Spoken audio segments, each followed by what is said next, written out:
Nous allons voir comment, avec une calculatrice Casio, vous pouvez tracer un nuage de points et modéliser, si c'est possible, ce nuage de points par une droite. Comment obtenir cette droite et comment l'exploiter ensuite. Alors, on va commencer à aller dans le menu et choisir le menu Stat, Exécution. Et là, vous avez deux listes, liste 1, liste 2. Vous pouvez supprimer les données s'il y en a. Et dans la liste 1, on va mettre les valeurs en X, par exemple, et dans la liste 2, les valeurs en Y. Donc dans les listes 1, je peux commencer à remplir.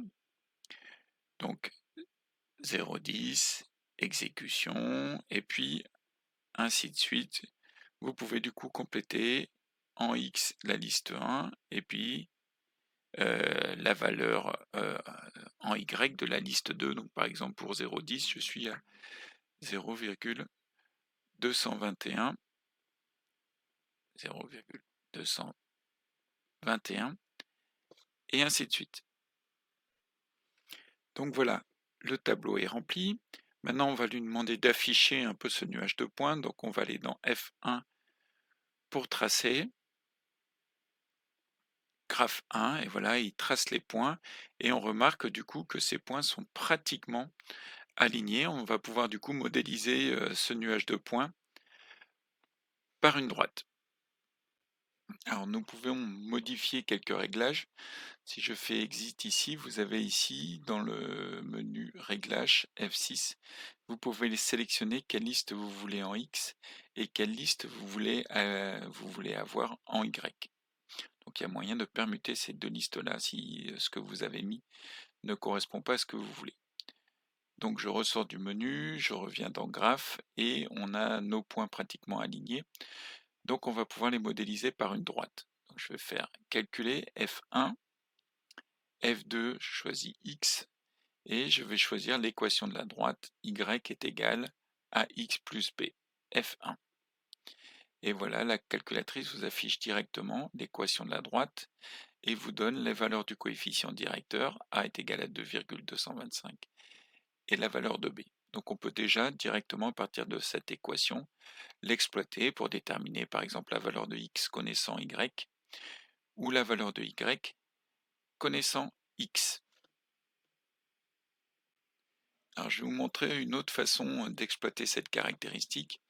En particulier, par exemple, si on vous donne la valeur de y et que vous voulez déterminer la valeur de x. Donc je vais copier l'équation de cette droite en faisant F5. Je vais sélectionner ici y1 en faisant exécution. Et je refais copier. Et j'ai du coup l'équation de ma droite y1 qui est affichée ici.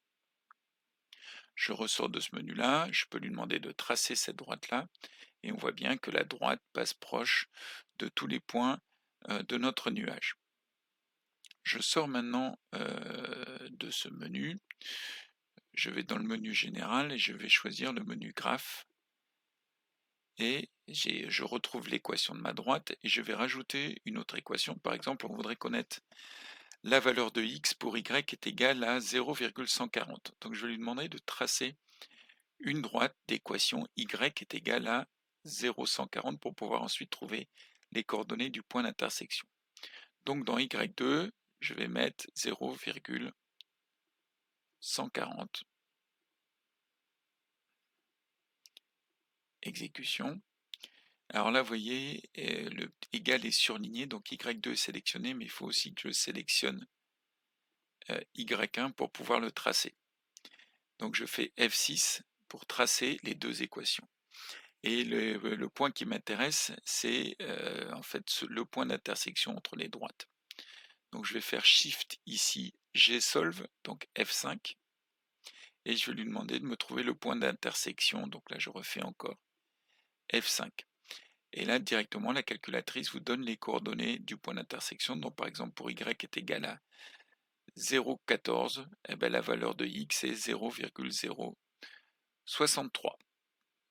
Donc voilà comment avec une calculatrice Casio, on peut tracer un nuage de points.